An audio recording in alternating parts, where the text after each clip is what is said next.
Hello, I'm Neil McNeil, and welcome to this edition of Newsmakers, The Road to Success here on My Fox 8 Plus and the Newsmakers Road to Success podcast. So glad to have you with us. This, of course, is where I have extended conversations with people here in Central North Carolina who are making news successfully. And speaking of success, what does it take to become a billionaire? Well, my guest in this episode has an inspiring story of how he overcame some challenges and worked really hard to do just that. In fact, today, he's among the most prolific and successful builders and real estate developers in the United States. Roy Carroll is the founder and chief executive officer of the Carroll Companies based in Greensboro, North Carolina. And here's the first part of our extended conversation in Newsmakers, The Road to Success. I want to go back and talk to you a little bit about something that really puts you in the national spotlight. This right here, the Forbes magazine cover of 2023, and people can read this. It calls you the guru of Greensboro, never sell.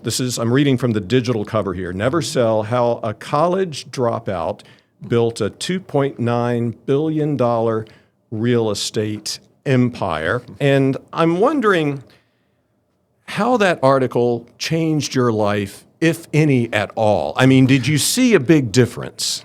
Well, I can tell you we were contacted by Forbes, and, we kind of like being under the radar a bit up until that time. And so we were contacted, and they said, you've kind of popped up on our radar, and we're going to do an article on you. And I said, I would rather you not do an article on us because we like kind of being in the shadows a little bit. And they said, well, regardless you participate or not, we're going to do an article on you. So trust me, there was a lot of internal discussion. And so I got back with them and I said, from what I've read, probably half the people on your Forbes 400 list, want to be there and do everything they can to get on your list, and the other half do everything they can to stay off your list, and we're kind of in the middle somewhere.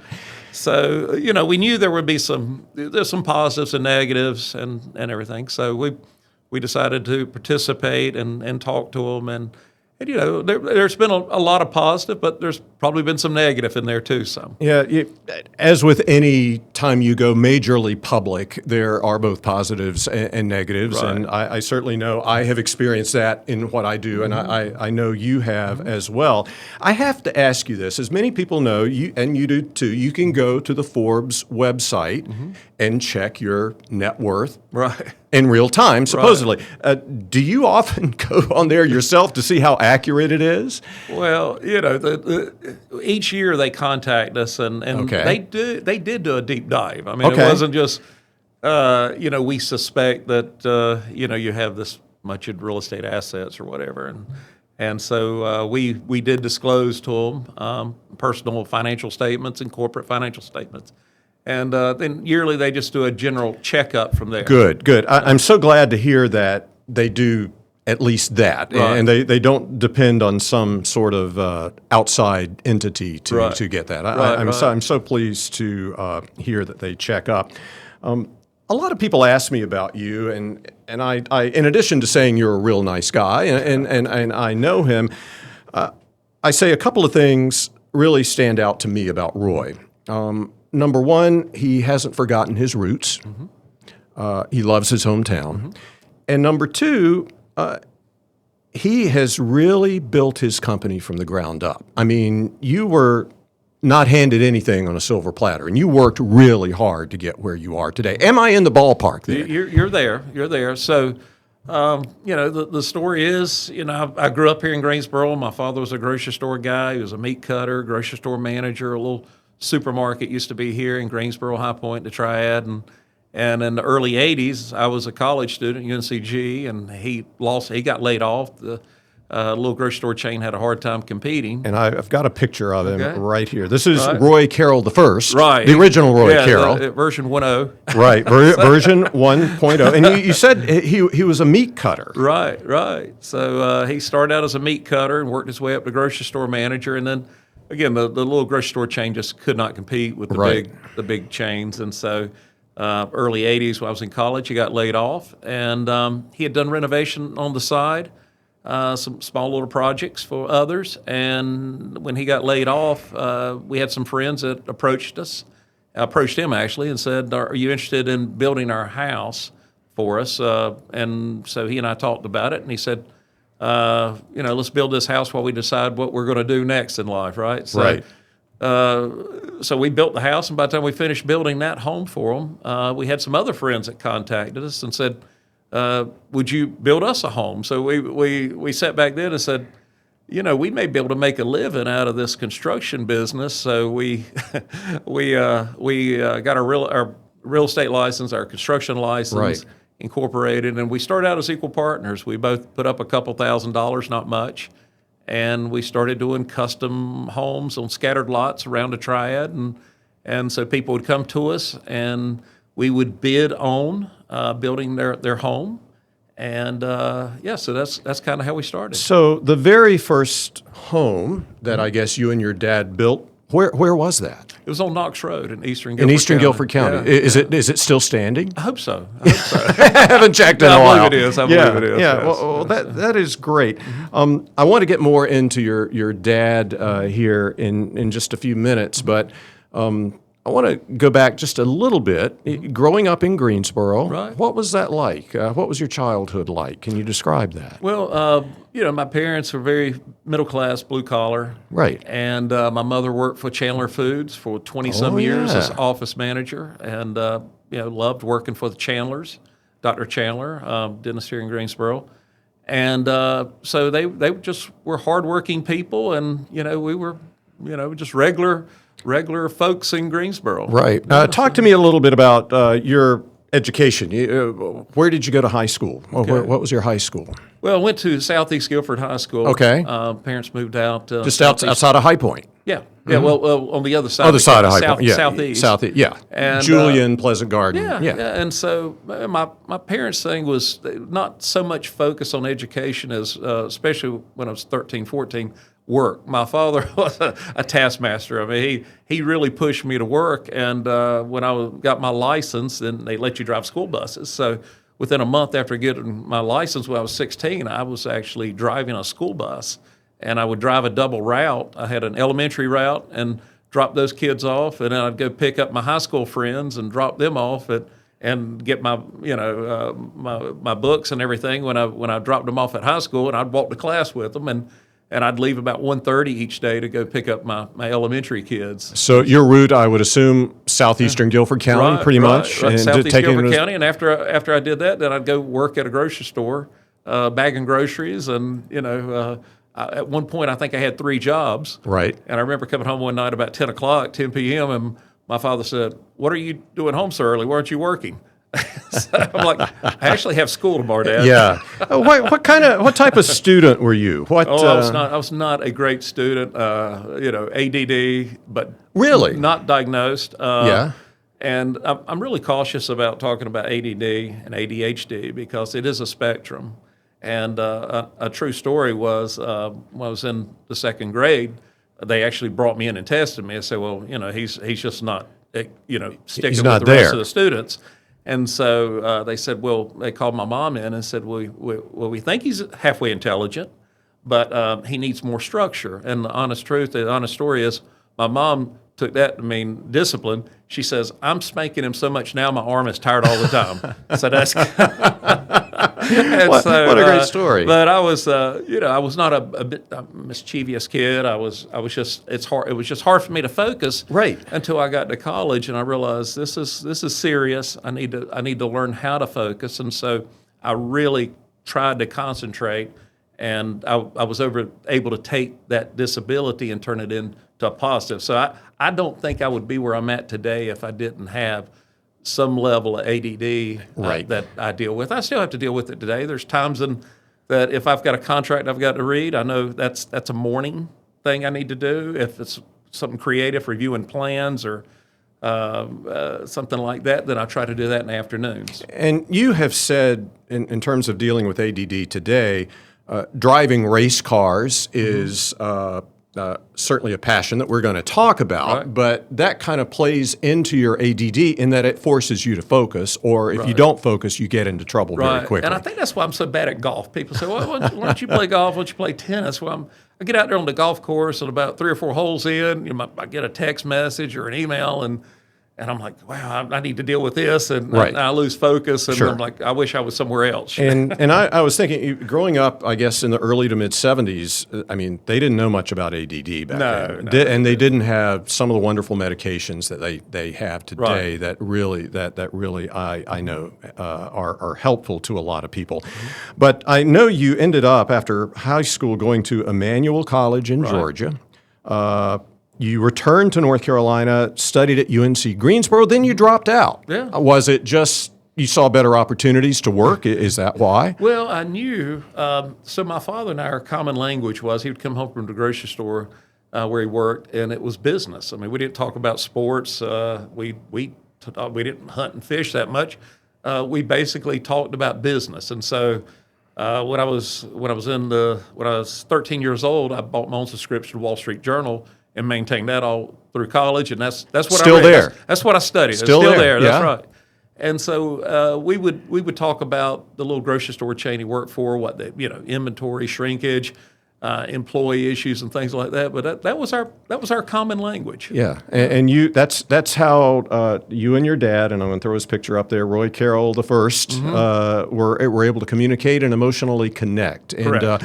what do you think is the biggest thing you learned from your father? What did you take away from him that you use to this very day? Well, honesty, integrity, first and foremost. At our company, we say we have a 3-legged stool of hiring. It's God-given intelligence, it's motivation. We want you with our team, but number one is honesty, integrity, and that really starts at the top. I can't be sitting there talking about we're going to do a competitor wrong or something like that. But hey, all you guys and ladies, we need to all be honest and forthright with each other. So I think that really starts at the top. But work. My father's a big believer in that you create your own opportunities for success by hard work. I wanted to get back to the company that you and your father founded after he was laid off from the grocery business. You formed your custom home construction business, and you did something interesting with your profits, and you kind of divided it into 3 ways. Can you talk a little bit about that?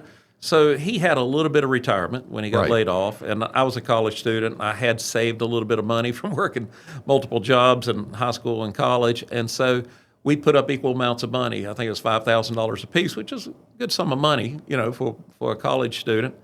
And we started the company, and we said, well, what we'll do is we'll pay ourselves once a year at the end of the year. We'll take the profits.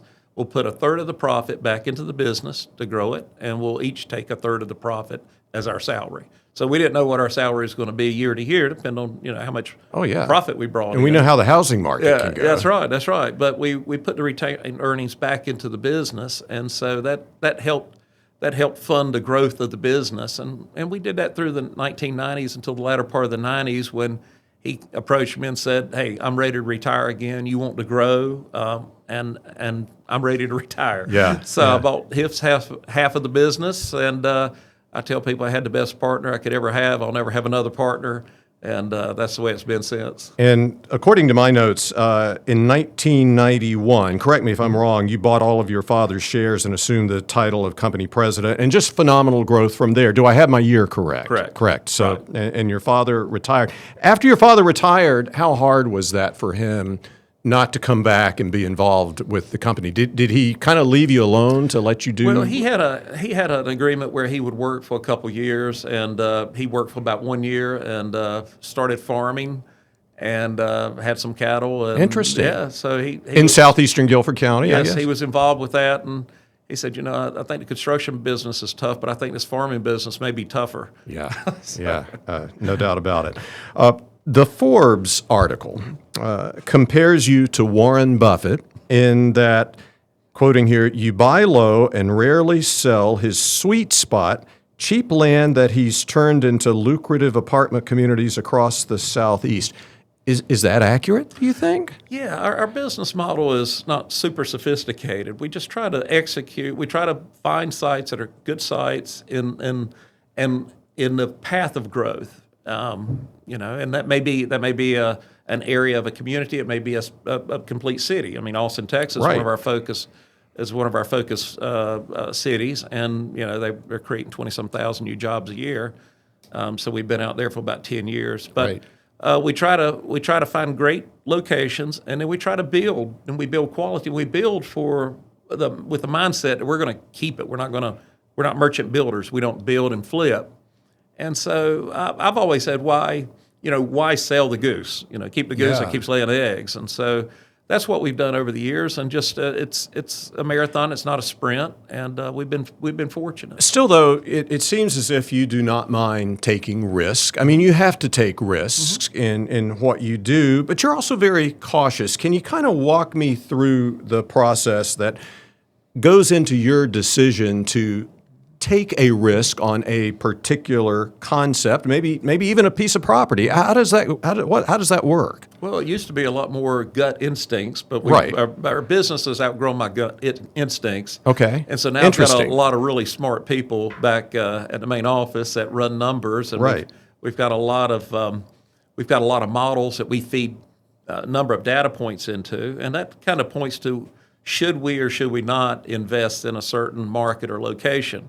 Now, still at the end of the day, it's boots on the ground. I mean, during COVID, we bought a site in Tennessee that once we were able to travel again, we went out and looked at it, and I'm like, this is not a good site.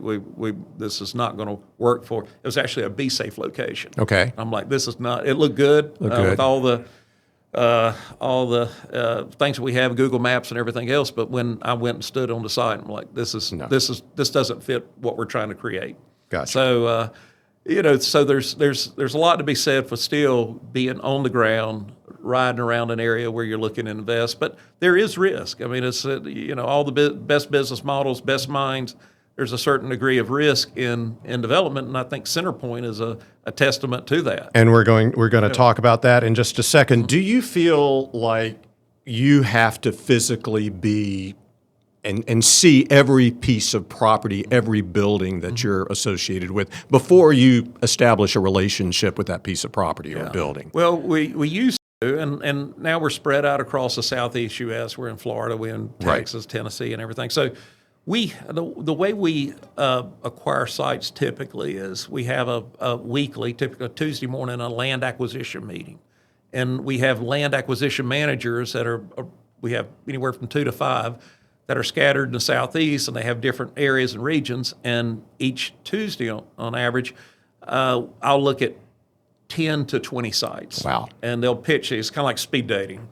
And so I've got, they'll pull up all the data points that we're looking at and model it out, and we'll look at the return on investment, and I'll have 10, 15 minutes to make a decision. That could be it could be $1 million decision. It could be a $200 million decision. And so if I say go, then our legal team gets involved and they draft contracts. And so once we get under contract, then our engineering team kind of takes over, and they'll start doing due diligence, and we'll see if the site works out.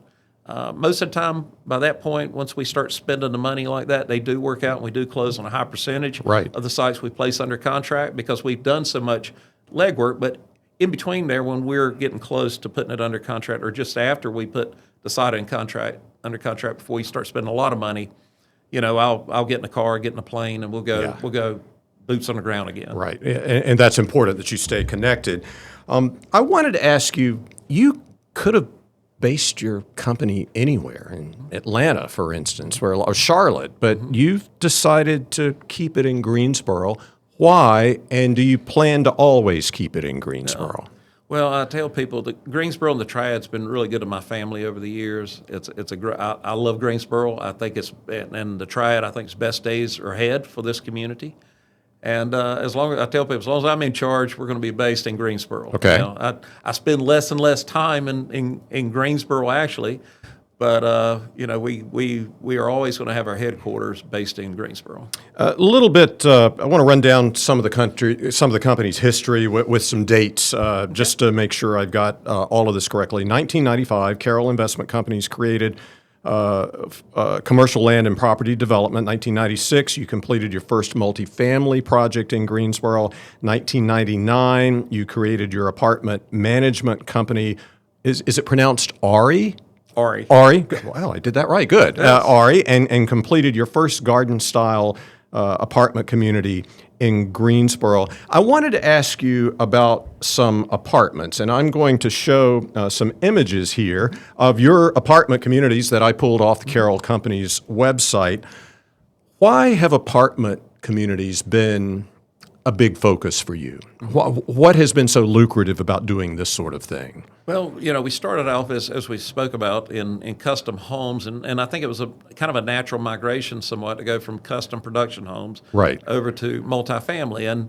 And what I determined in the 90s is, after I bought my father house, I wanted to build and retain ownership of something that I built. And so the building homes, and we had built the business up to 350 homes a year that I was building after I bought my father out in not custom homes, but production homes.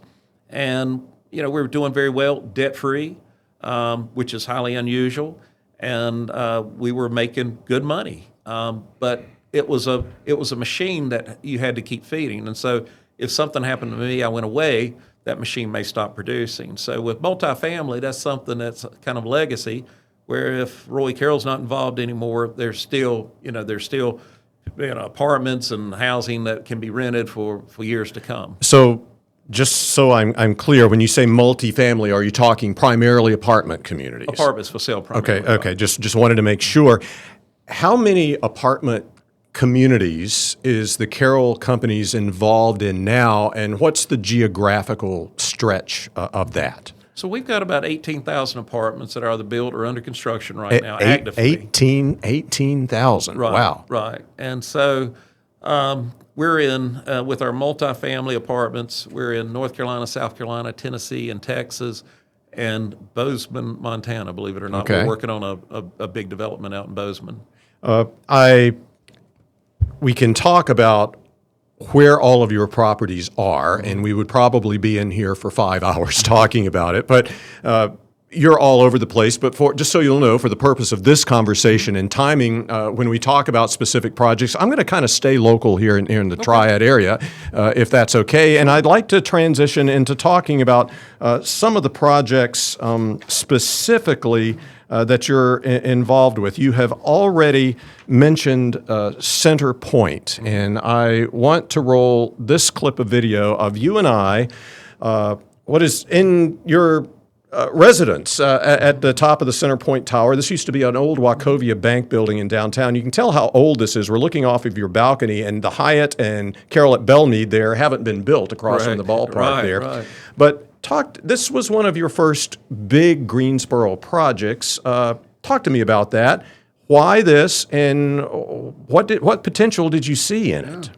Well, this was, we purchased the Center Point building, which is an old Wachovia building, from Lincoln Financial, and I think it was about 2006. And at the time, people were lined up. The big thing was condos. Everyone wanted to buy condos, and condo towers were going up across the country. And so we bought the building, and we stripped it down to basically the steel and the concrete slabs. Put a whole new skin, a whole new interior, first floor retail, second floor is our offices, and then the third through the 16th floor condos that we'd sell, and then the 17th floor where we'd put our personal residence. And my father's still alive then, and he said, son, this is a pretty big project, unusual for what you've been doing. And again, he had been retired, but he was giving me his 2 cents worth, so to speak. And he said, just make sure you can afford the worst case scenario. And I'm, just being young and, think I know it all, like, yeah, sure. But, I did take his advice a bit and made sure that we could afford the worst case scenario, which is unfortunately what occurred. At the time, housing crisis. At the time, we had people lined up, literally fighting over condos. So this was late 2000s? 2007, 2008. Yeah. Once we got going, and everything lined up. And this is you talk about risk in real estate development, real estate business, and this is a case study where you can have the right plans, the right idea, you can have the right location, you can have everything right, but wrong timing. And that's what happened at Center Point. So towards the first of '09, of course, we were announced in a recession, and the phone starts ringing, and people start saying, "Hey, I can't close. I've lost my job. I can't sell my house," different things like that. And so we had over 50% of the condos under contract for sale or under contract to purchase when the phone did start ringing. And so I got on the phone with a lot of those buyers, and I said, "Trust me, I assure you," and I will not give the keys back to the bank. Right. And at the time, you were hearing every day about a condo project that was failing, and the developer was turning the keys back into the bank. And we had a very small personal guarantee, and we could have done the same and just walked away from it. But we had a number of friends and folks that had bought condos, and I wasn't going to let them down.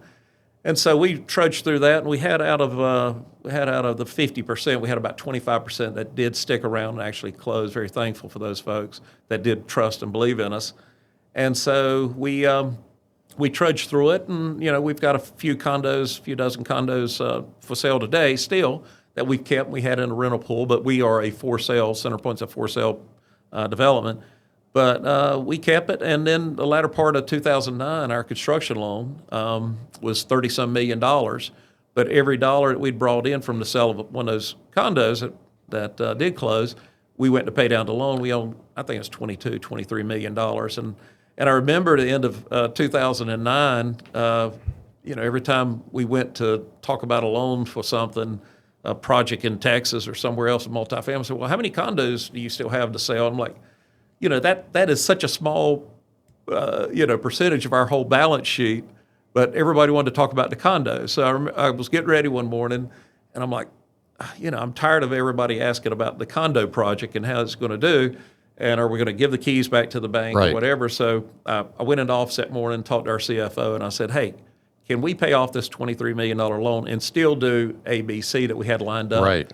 And he said, "Well, let me check. I'll get back with you." So he called back, and he said, "Hey, we can do it." So I called up the lender who had given us a renewal that was very fair in light of where we were in the economy, because again, most banks weren't loaning any money. And the banker, I told the banker, I said, "Hey, I got some great news for you. We're just going to pay you off on this condo loan." He said, "Oh, okay." I'm like, I thought I'd hear horns going off and champagne corks. I said, "No, we knew you were good for it, Roy." So Roy Carroll paid off that big loan and turned his focus onto a number of other major projects in both Greensboro and beyond. And that'll be the focus of part 2 of our discussion. We'll also talk about a couple of his big outside of work passions and his advice for those who want to be billionaires, the key to his success. That's in part 2 of my discussion with Roy Carroll, soon to be streaming on MyFox 8 Plus if it's not already, and soon to be dropped in podcast form if it hasn't already. Just look for it wherever you get your podcasts by searching for Newsmakers, The Road to Success. In the meantime, thank you so much for being with us. I'm Neil McNeil, and we'll see you next time.